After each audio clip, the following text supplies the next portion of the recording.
Magandang araw po sa inyong lahat. Welcome po sa panibagong video po natin dito sa Makapili TV. Ngayon pag-usapan po natin itong reaksyon ni Atty. Libayan tungkol dito sa sinasabi niyang death wish daw ni Senator Rapi Tulfo laban sa kanya.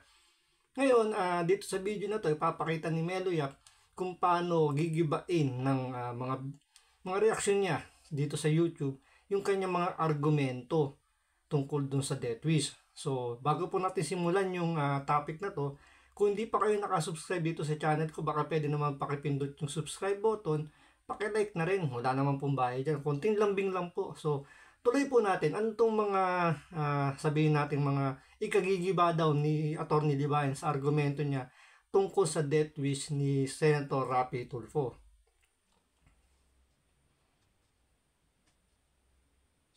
Ayan, magandang araw po sa inyo lahat mga kapatid. Meloyap po. Ang pag-uusapan natin ngayon ay ang reaksyon ni Libayan patungkol kay Rapi Tulfo. Ano ba yung reaksyon ni Libayan patungkol kay Rapi Tulfo? Yun daw death wish na tinatawag niya. Hindi muna natin pag-uusapan dito yung death threat. Dahil sinasabi ni Libayan na yun daw death threat is galing sa akin. Na ipinapahid ko lang daw sa kanya. Which is guni-guni niya lang yon at hindi niya kayang patunayan yon. Actually, ngayon nga inamin na niya na yung death threat, siya rin mismo ang nagsabi. At yung unang tao na nagsabi sa kanya na meron siyang death threat, ito ay si Ricul at ang kanyang mga kamag-anak. So ngayon, hindi na ngayon maipahid ni Libayan yung katangahan na kinakalat niya na sa akin daw nang galing yung salitang death threat na ipinahid ko sa kanya. Hindi na niya magagamit ngayon yon. Ngayon ito, doon tayo ngayon sa death wish na sinasabi niya. Since doon sa death threat na patunayan ko yung katangahan na sinabog niya, pupunta naman tayo ngayon dito sa death wish. Hindi tayo katulad ng mga recruit nila na mga small vlogger na bobo tulad nila Super DM, yan sila Papas magpasensya na sa word ko Ganun talaga. Yan sila Kayo, sila Teacher Mark, teacher na naturingan pero bobo. Ngayon ito, pag-usapan natin itong death wish na sinasabi ni Libayan. Pakinggan natin ito ha. Mo yung gigil talaga. So darating yung time, baka sumabog na, baka sumabog na, baka sumabog na. Ayan, dito in-emphasis ko na baka dumating yung time na baka sumabog na. Ngayon, ano ang pakahulugan ngayon ni Libayan dito sa salitang baka sumabog na? Pakinggan natin. Sa puso. At Hindi ba death wish yan? Si Atty. Tikman mismo tingnan nagsabi. nyo ha, hindi ba death wish yan? Alin? Yung baka sumabog na sa puso. Sabi niya, hindi ba... So, death wish daw yon sinasabi ni Atty. Libayan na ano ba sa Tagalog ang wish, di ba? Parang gusto mo, parang pangarap mo na sasabihin mo dyan I wish na magkaroon ako ng motor. Di ba? Sa Tagalog yon sana magkaroon ako ng motor. Di ba? So, paano naging wish yung sinasabi dito ni Atty. Libayan? So, tuloy natin kasi meron siya ritong sinasabi, meron naman siyang ipinopront na tao na yun daw yung magpapatunay na death wish yung sinabi ni Rapi Tulfo. death wish yan? Sabi ni Jojo Tikman. Pakinggan ninyo ako anong sinabi ni Atty. Jojo Tikman. Death wish yan. Si Atty. Tikman mismo nagsabi, mamatay ka sana. Sino ang nagsabi? Mamatay ka sana. Mamatay ka sana. Tingnan nyo ha, magkaiba. Isang baka tsaka isang sana. baka sumabog na. Isang baka at isang sana. Sino ang nagsabi ng sana? Si Jojo Tikman. Sino ang nagsabi ng baka? Si Rapi Tulfo. Pakinggan nyo ang pakahulugan ni Libayan. Translate niya, o reword niya yung mga nangyari dito. Sinabi niya, pag sinabi mo mamatay ka sana. Tinranslate niya, ni-reward niya ang mga sinabi dito. So, sino ang nag-translate? Si Tikman. Sino ang nag-reward? Si Tikman. Hindi yung krimen, sabi niya. Kung Doon pa lang makikita nyo ang layo na. Doon pa lang sa sinasabi yan ni reward. So ibig sabihin binago yung salita. Hindi ginamit yung salitang baka. So baka biglang tumaob ka na lang at sumabog ang puso mo. Alam mo yun, 'di ba? Ang layo nung ni reward doon sa siyempre pag pinag-usapan niya sa korte. Ano ba yung sinabi ni Rapi Tulfo? So doon pala makikita nyo, magigiba yung sinabi ni Atty. Libayan ayon dito kay Meloyap.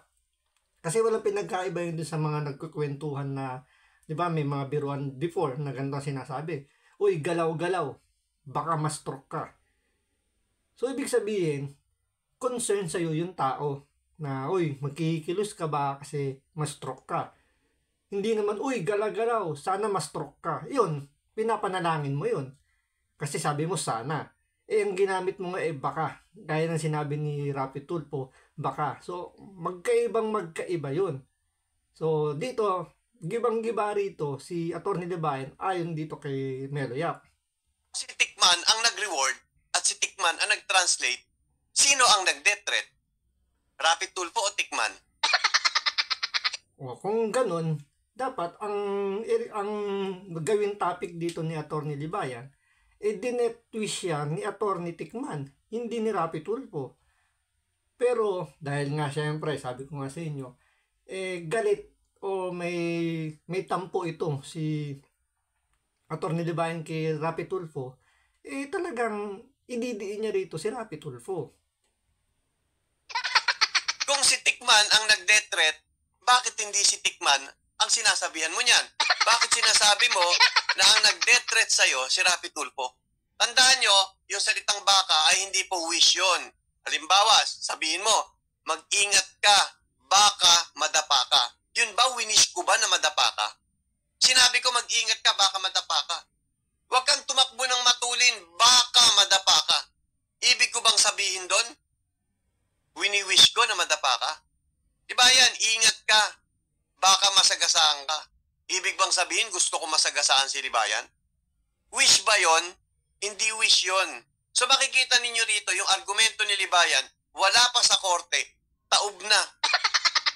Oo nga naman, di ba? Kasi hindi mo nga naman yun gusto mangyari sa kanya. Concern ka pa nga dahil pinag-iingat mo. Katulad doon kay Rapi Tulfo, sinasabi nga niya doon na laging galit. So, baka isang araw na lang, tumaob dahil sa sama ng loob, sumabog yung puso. So, concern pa si Rapi Tulfo doon. Hindi yun, hindi siya nagwi-wish na may mangyari doon sa tao. At the first place pa, wala namang binanggit o tinukoy na tao doon si Rapi Tulfo. So, bakit niya ina-assume na siya yun? Yun ang tanong doon. Bakit kapag sinabi nyo na tataob yung mga tao, yung tulad na sinabi sa kanya, sinabi raw ni Rapi Tulfo, tataob siya, mamamatay daw siya. Bakit yung mga vlogger mong bobo, ginagamit din yung salitang taob? Ibig bang sabihin, gusto rin ng mga bobong vlogger mo na tumaob yung mga ibang tao? Kasi ginagamit rin nila yung salitang taob eh. Kita mo, wala pa sa korte, ligwak ka na, taob ka na. Nagets mo ba yun, Tony? Tulad nun, yung salitang taob. Ginamit ni Melo Yap na wala pa sa korte, taob ka na. So, ang pinatutungkulan dito ni Melo Yap, yung tungkol dun sa kaso. Na tataob, ibig sabihin matatalo. So, magkaiba dun sa sinasabi ni Atty. Libayan na taob na namatay. Pwede bang sabihin dun, wala pa sa korte, patay na yung kaso mo? Diba? May ibang-iba talaga yung intention dun sa gusto mong palabasin. Kasi kung talagang gusto mong siraan, dumihan, o magkaroon ng hindi magandang image sa tao, pasasamain mo yung salitang taob. Kasi kung mapanoorin niyo yung mga video niya, usually lagi niyang ginagamit kapag may mga krimen na nangyari. Doon sinisingit yung salitang taob at ikokonekta doon kay Rapi Tulfo. Ang punto, pakinggan mo ito. Sino ba yung mga pinapadala ng bulaklak na sumasabog yung puso? Pag sumabog ba yung puso mo, buhay ka pa? Pag sumabog ba yung puso mo, buhay ka pa? Pag sumabog ba yung puso mo, buhay ka pa? Ngayon dito Ngayon, singit ko lang yung sinasabi niya. Lahat daw ba ng pinadadala ng bulaklak para doon sa mga matay? So, ibig sabihin, yung mga nanliligaw na nagdadala ng bulaklak, gusto nang mamatay yung kanilang nililigawan?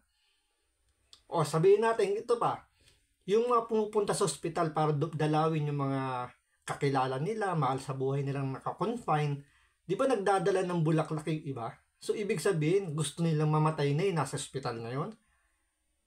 Di ba makikita nyo talaga na pag gusto talagang dumihan yung isang tao, gagawaan ng paraan para maging marumi yung mga bibitawang salita. Dahil nga yung puso mo, iba yung hangarin doon sa tao. Tuloy natin to. Sabi niya na, yun daw sinabi ni Rapi Tulfo na sumasabog sa puso. Death threat din daw yun. Kasi ano ba yung sumasabog? Pag sumabog ba yung puso mo, buhay ka pa? Yun ang sinasabi niya. Ngayon, pakinggan natin ito. Diba? Sumasabog yung kanyang dibdib, mga kabatas natin. Kanino naman yung dibdib na sumasabog? Kay Ivana. Ngayon, sasabihin ng mga zombie na bataan ni Libayan, especially yan si Boy Bantot, na napakabobong vlogger ni Libayan, na hindi, ang sinabi ni Libayan dyan, puso, hindi dibdib. Saan ba nakapwesto ang puso? Di ba nasa dibdib? Ngayon, pag sumabog ba yung dibdib mo, hindi madadamay yung puso? Logic, di ba? So, dito makikita mo talaga na yung mga sinasabi ni Atty. Libayan is contradicting sa mga pinagsasabi niya ngayon. Contradicting sa sinasabi niya dati, sa sinasabi niya ngayon. Kaya dito, makikita ninyo, yung mga puntong sinasabi ni Melo Yap, talagang pag kinunik mo, talagang ginagawan lang talaga ng masamang imahe si Rapi Tulfo. Hindi talaga dahil gusto nilang i-criticize yung tao. Siguro nga, sabi nga nila for the views at para yun, makapanira o madumihan yung image. Pero siyempre, dahil nga nasa YouTube, siyempre, may kita sa YouTube, for the views talaga ang habol dito. Mga ganong kaliit na argumento nila na palalakihin nila, hindi naman natin papatulan yung mga ganon. Dito, ang sinasabi ni Libayan dito, yun daw dibdib ni Ivana, sumabog. Pakinggan natin ha. Buhay ka pa? Diba? Sumasabog yung kanyang dibdib mo. Sumasabog yung kanyang dibdib. Mga kabatas natin, mga kakokomel. Mga kabatas natin, no? Yung sumasabog na dibdib, literal at figurative yun. Ngayon, since na siya ang nagsasabi na yung sumasabog na dibdib, literal at figurative, bakit hindi mo in-apply kay Rapi Tulfo yun? Ang sinabi... Siyempre, galit nga kay Rapi Tulfo.